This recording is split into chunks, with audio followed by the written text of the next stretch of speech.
Welcome to the Mindset Game podcast. I'm Verit Kogan, and I'm delighted to have Susan Britton with us today.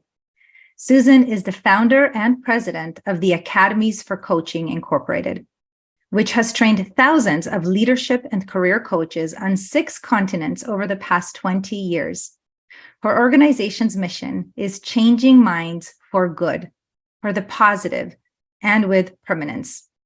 A self-professed neuroscience nerd, she is passionate about how brain-body biology can bring insight to the invisible forces that thwart change.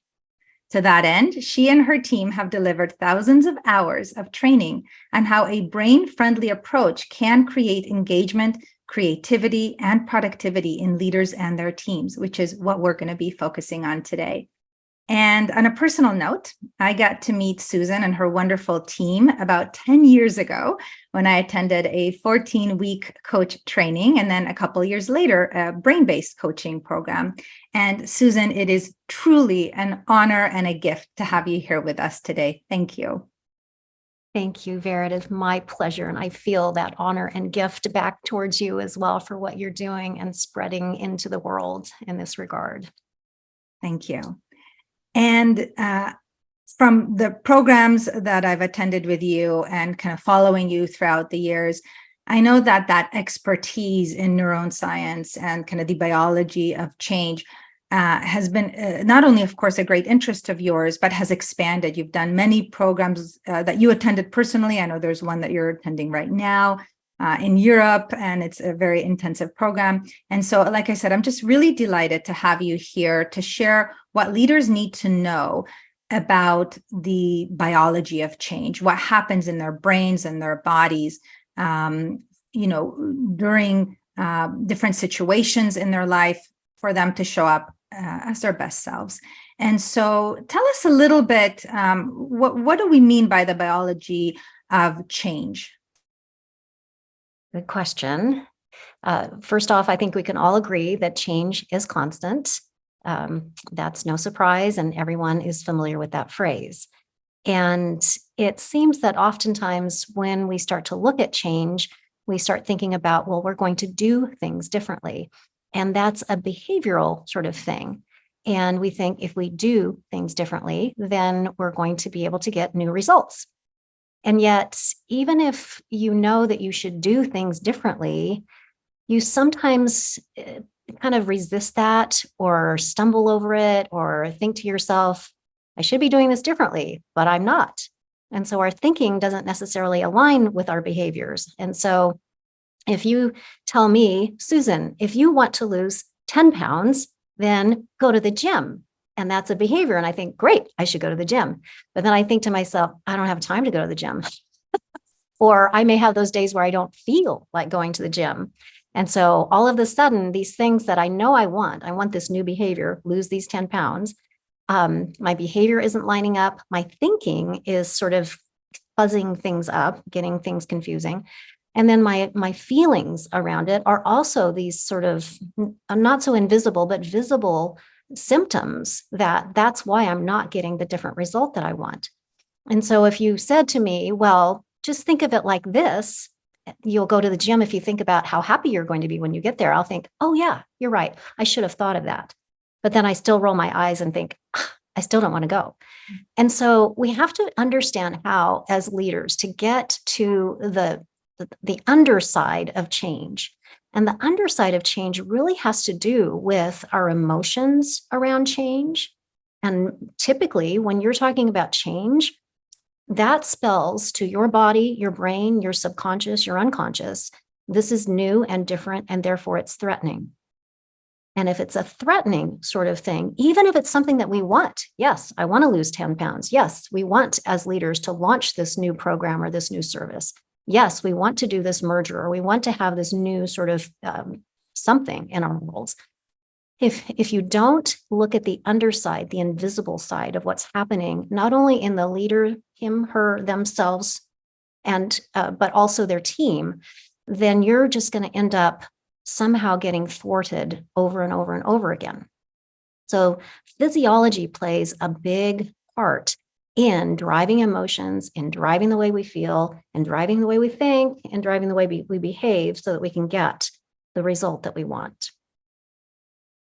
Thank you. And I'm curious for people listening that are thinking, okay, you know what, I have some things that I want to achieve, and I'm noticing that I'm not quite as motivated as perhaps I used to be, or there's just things that are getting in the way that are making it hard to stick with this new program or behavior or whatever it might be. What can you offer to them around the way that our brains work that can help them to access the ideas, the motivation to stick with whatever it is that they want to create? Mm-hmm. An easy way to think about this is that there's sort of this is very simplified, a two-pronged approach. We have chemistry, neural chemistry, and we have circuitry, neural circuitry. So chemistry is everything from, everyone's heard certainly of dopamine and cortisol and norepinephrine and oxytocin. That's the chemistry that's going on inside our bodies. And dependent upon that chemistry is going to drive to a great degree how the emotions that we're experiencing, and therefore the way we feel, and therefore the way we think. So there's that piece of it. The circuitry is really all of these neural networks that have been formed from the time we were little itty bitty and influenced the way that we have beliefs about things. And so if you were raised in a family that really honored serving others and being seen but not heard, and being polite and making sure you were never inconveniencing anybody, if you carry that into your adult life as a leader, sometimes it can be hard to delegate. Sometimes it can be hard to ask for help. Sometimes it can be hard to admit that you need some support. And so thinking about that combination of chemistry and circuitry is really the big piece that can help support a new way to approach change. So I sense that there's the awareness piece, right? Awareness of our own chemistry and circuitry, some patterns, programs, and so on. And then there is the, okay, what do I do about it once I'm aware of it? Right. How do we do the awareness piece? And I think for a lot of people listening, even more of how do I change that which is no longer serving me? Yes. So awareness is a huge piece of it. Certainly. That's a good point. And then we'll get to what do I do with that once I've got that awareness? I think that to have awareness, you actually have to involve change to have more awareness. So the very thing that we want to do, change, is going to require awareness, and that requires change. So it's very much a circular loop. And to think about, how do I become more aware?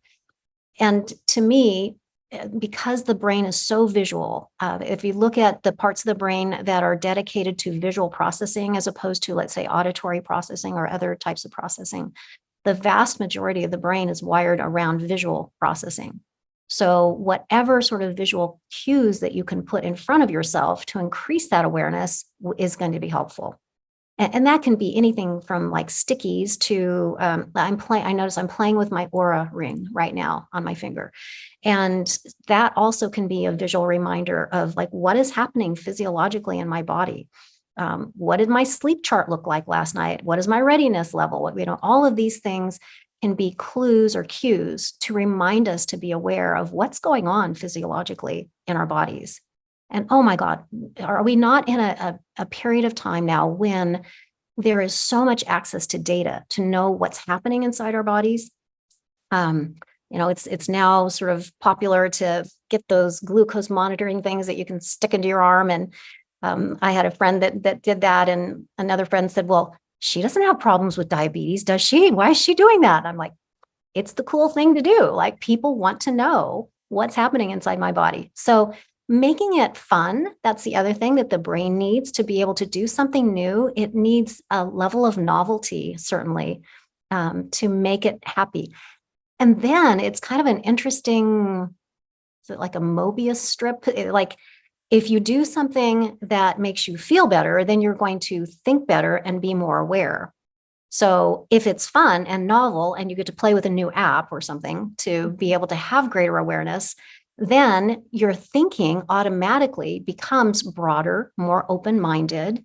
There's some fascinating research. Barbara Fredrickson has done beautiful research around what positive emotions do to our thinking strategies. Alice Eisen did fantastic research that talked about how hostage negotiators were able to have broader, more strategic solutions when they felt better, when they were happier. Doctors are able to diagnose better and more accurately when they're in a better mood, and even able to let go of prior diagnoses that they thought were right when they're in this better state of feeling. So thinking and feeling just play off of each other very much.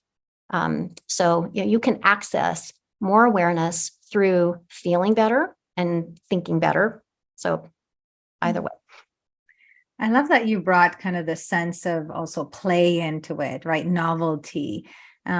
Because oftentimes when people think of something that's new or different, it's like they're so focused on the things that may not go right, or maybe things that haven't gone right in the past, or they don't quite know what they're doing, and they forget that it can be fun. And I also appreciate that you talked about kind of the measures. So, for example, the physiological measures, right? How are we doing sleep-wise, performance-wise? And so once we have some awareness of how we're feeling, how our body's feeling, and we consider some ways to make the change more new, different, kind of in a more fun, playful, lighter way, if that's possible. What then? So what then? Could I go back just for 1 second? Yes, of course.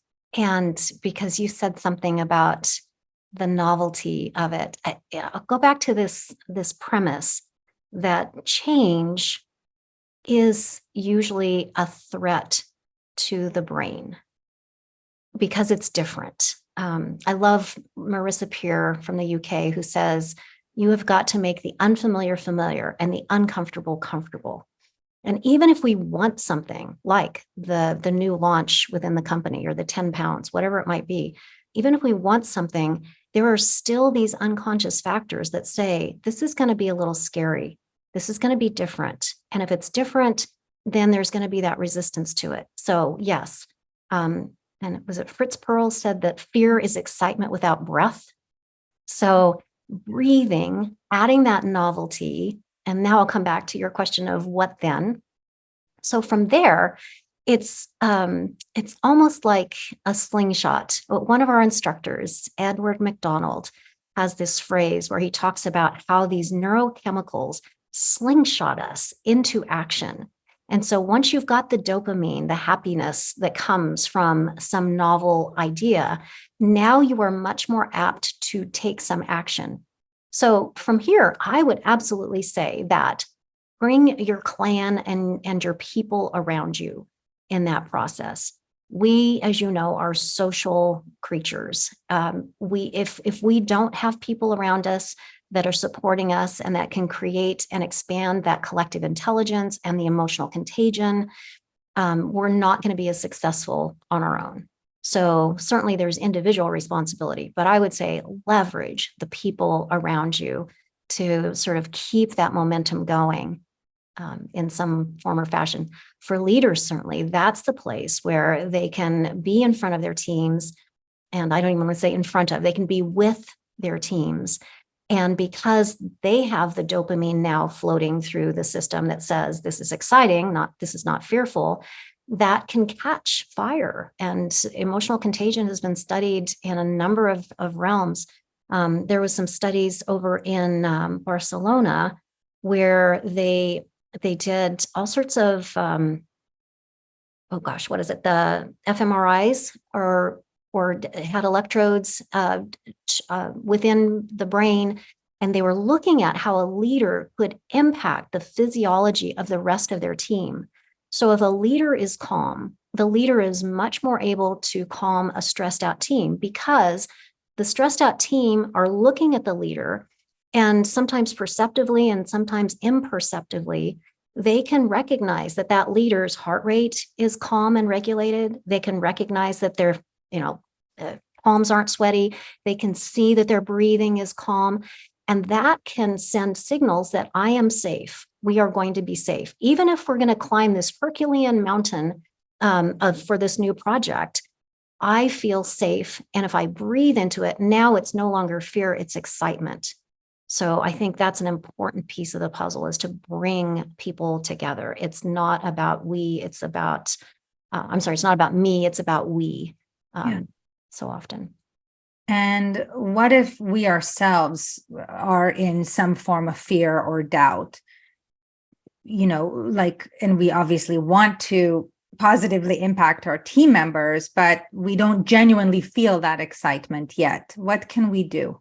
Yeah, I think the beautiful piece there is that recognizing that we're human, recognizing that fear is a very natural biological response to something that is different.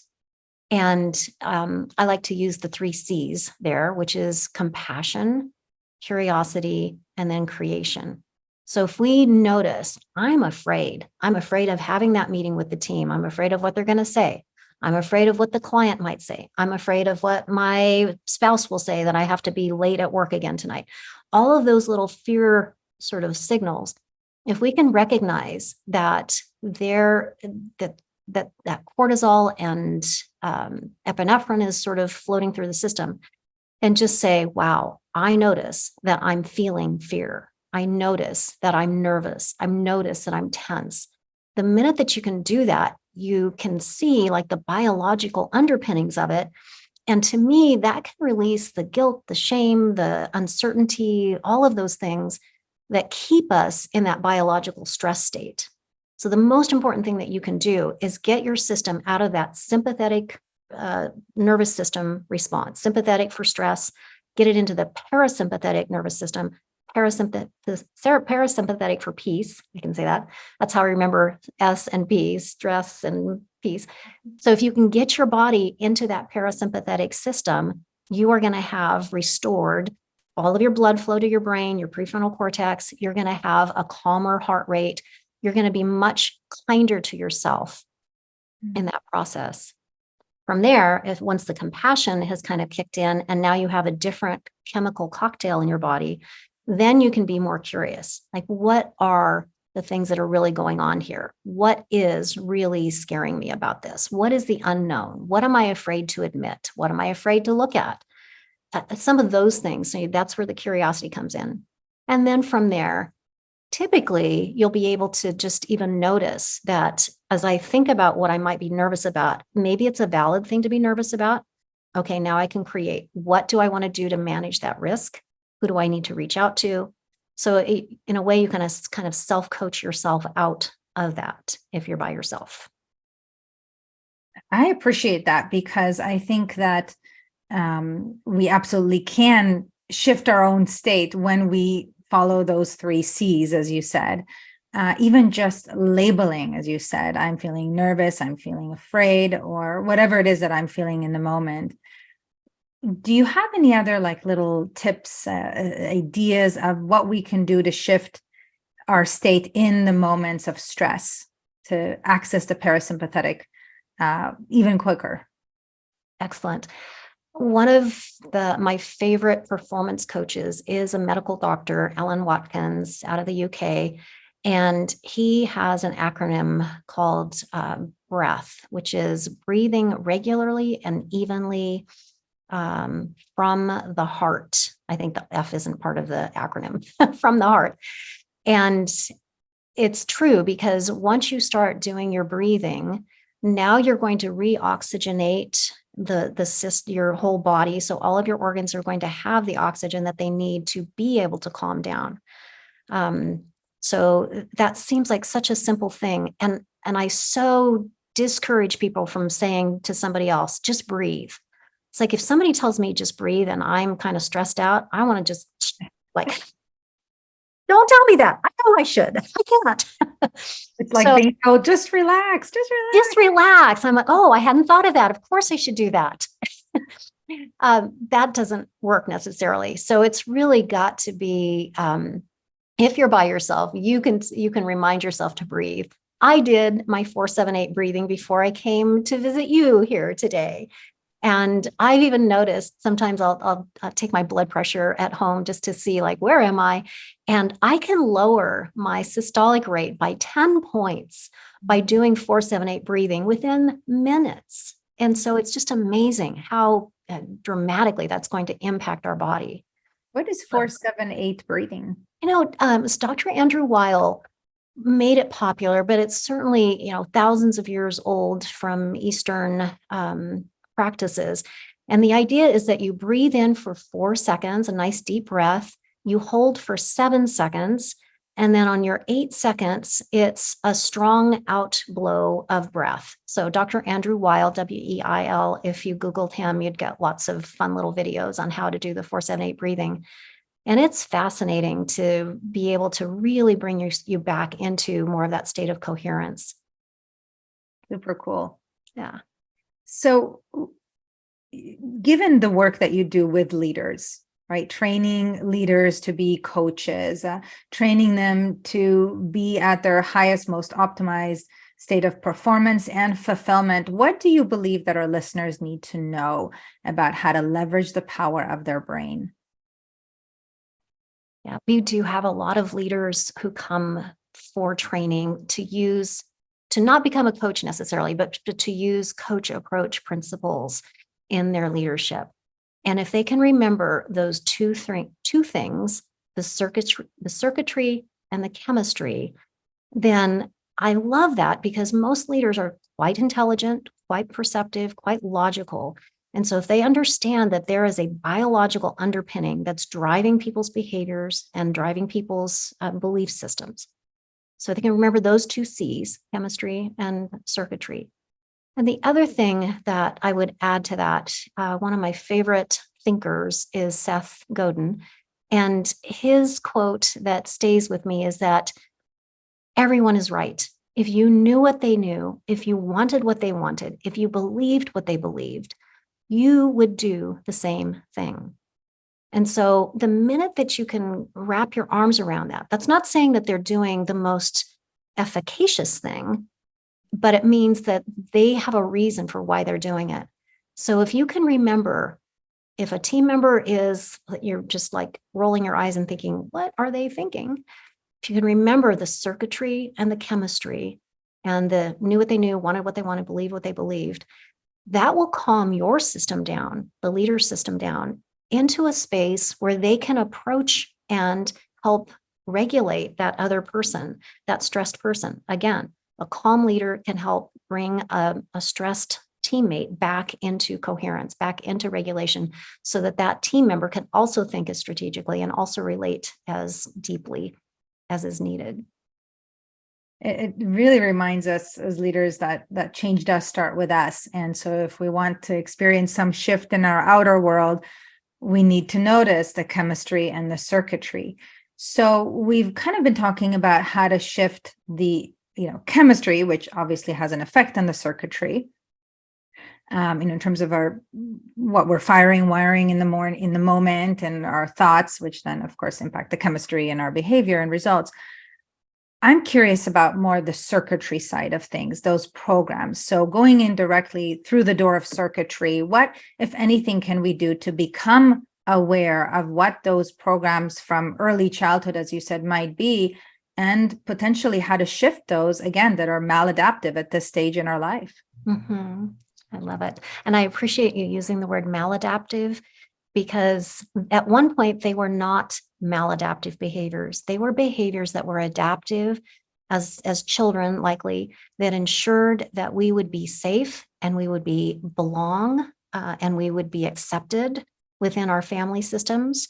And so that was adaptive at the time. As you then grow older and you recognize, let's say that you grew up with a dad who used a lot of physicality to express anger. Like maybe they hit things, who knows, something that maybe they demeaned other people. Maybe they constantly gave examples of shaming others as a way to get what they wanted.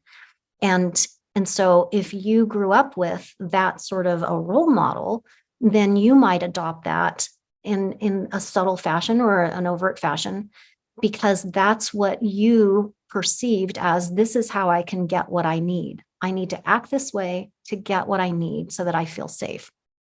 And then as we grow older and we recognize, oh, that was one example of how people can get what they need. And it's now maladaptive in my world. That is not going to serve me well. It's not going to create trust amongst my team.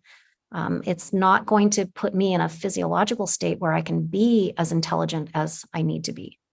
So thinking about that, like, where did I learn that behavior? So I like asking when I'm coaching leaders or training coaches or coach approach leaders to ask, what is the earliest remembrance of where that behavior served you well? It's the earliest remembrance of where that behavior served you well. And it's interesting how far back people might go. And sometimes you'll get things like, oh, well, that's how my dad always was, or that's how my mom always was, or that's how one of my very first mentors was, or my very first bosses was. And once they can recognize that, talk about it a little bit. And the last thing somebody should be doing as they're listening to somebody talking about that is telling them that they should do it differently or judging them or trying to fix it for them. The last thing they should do is all of that. The most that they should do is just listen and acknowledge, wow, so you learned how to survive. You learned how to be safe. You learned how to get what you need in that environment. Oh, it's such a Yep. loving approach and self-loving approach to go back and consider, all right, this behavior that either I'm getting feedback from other people about, right, that I'm now conscious of, or something that I'm sensing because it's just a pattern that's not serving me well. You know, when is my first remembrance of that? When is the first event? And maybe what's another event and what's another event, and beginning to notice what is the pattern. What was I feeling in those instances? What are some of the connecting dots? What are the beliefs that maybe I have formed? Once they become more conscious of what those patterns might be, right? Like in the delegation example earlier, like I struggle delegating, or it doesn't feel safe to delegate, or what can we do to actually rewire the brain? So I think it's Wendy Suzuki at New York University talks about the brain to be able to remember to do things differently. It needs that novelty, which we spoke of already. It needs an association, and it needs repetition as part of all of the puzzle working together. So if there's an association of, oh, this used to serve me, there's the association piece. You can also have an association of, oh, and it's not serving me well, and I want to try differently so that I get the desired results that I'm after. And then repetition is obvious. It's like, how do I repeat that? It's not a one and done. You don't do one sit up and have six-pack abs. How do I repeat continually, let's say using the delegating idea? How do I continue to delegate in ways that can help build that neural connection one at a time? And once it becomes the norm, then neat things happen in the system. You actually, this myelinization all over the neural connections that make it faster and easier to get to access, so that you become an expert delegator. So, and again, back to the loop of, if there's not that compassion associated with it, like, oh, I remember I got rewarded for not delegating in the past. That's going to release oxytocin within my system.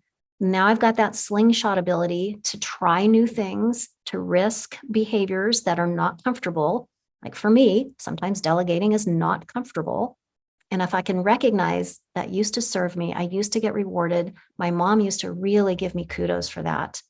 Mom's not here paying the bills right now. I need to be different. I love it. I love it. And so it's kind of like the circuitry meets the chemistry in a way, because if we go in through the door of circuitry, becoming conscious of those potentially unconscious patterns, and doing something different, right? So we've got the association, we've got some novelty, and then of course the repetition. Then in order to stay resilient throughout the repetition, right, even if we don't want to do the novel thing, then the chemistry tips that you gave us come in, right? I can use the breathing.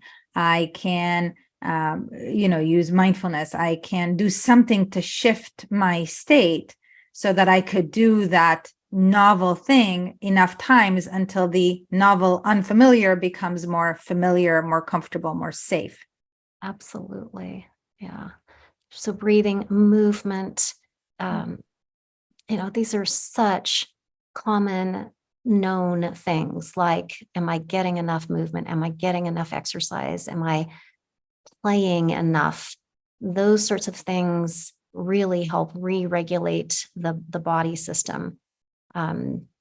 It's things like, I've talked to people who go dancing on Saturday night, and on Sunday they have a great day, and then on Monday there's still a little bit of that leftover because they had such a great physical experience. By the end of the week, it's terrible. And this is a true story. Decided to go to Wednesday night dance class, ballroom dance. All of a sudden, their Thursdays start to look a little bit nicer. And you have to wonder, like, how much is that physiological regulation happening, changing the way that they can then deal with stress? Yeah, and that's such a great example. And it's so empowering because there are things that we can do to build more of that coherence, more of that resilience in our body, these nice hormones that has a carryover effect, so that on days where we might be in some environment of stress or anything like that, that we can keep our battery, full enough and not be depleted to the point of burnout or, God forbid, some kind of a physical diagnosis. Absolutely. And so, Susan, I'm so grateful for everything that you've shared with us today, because you've kind of brought truth to why it's hard to change. And I think a lot of people oftentimes judge themselves, like, why can't I just go work out? Why can't I just be nicer to my spouse when I come home? Why can't I be more present with my kids? What's wrong with me? When in reality, there's nothing wrong with them. It's just something is off, right, with their circuitry or their chemistry, both of which they have full control over. And it's the little things. It's the little things to start just labeling how we feel throughout the day. Right? Like your friend with the ballroom dancing, if they had tracked their emotions, right, 3-4 times a day over 3 weeks, they probably would have noticed the correlation between the dancing and the carryover effect, right? And the dip if they don't do it, right? So once we get to know our bodies a little bit more, our natural rhythms and what works and what doesn't work, we can leverage that and do more of the things that you're recommending for us to do today. So, yeah. And can I just say that it's easier said than done. And I love that you've picked up the compassion, the self-compassion piece of that. And so Dr. Jill Bolt Taylor, who talks about her stroke and learning so much from that and the biology of emotions, I believe she talks about that an emotion can last approximately 90 seconds. And then after that 90 seconds, we choose whether or not to elongate it, repeat it. Talk about repetition for the brain to learn things. The brain learns how to get addicted to kind of contracted, stressful emotions. And we can learn how just the opposite to get addicted to gratitude and all of those, sort of oxytocin-based emotions in the process. And that is change. That is a learning process. So I think if we can just kind of go on a parallel track of, yes, there's the organizational team change that's going to lead to a new result that we want. Every organization is usually on some path of change. And at the same time, on that parallel track, be thinking about, I as a leader, how can I learn to change my body chemistry and my neural circuitry so that I can support that change, and not just me personally, but be able to be the container for other people who are also struggling with some of those same things. And once you can hold people's emotions, you don't have to absorb them. And then from there, be able to move everyone forward in a direction that is going to change minds for good, for the better, for the long term.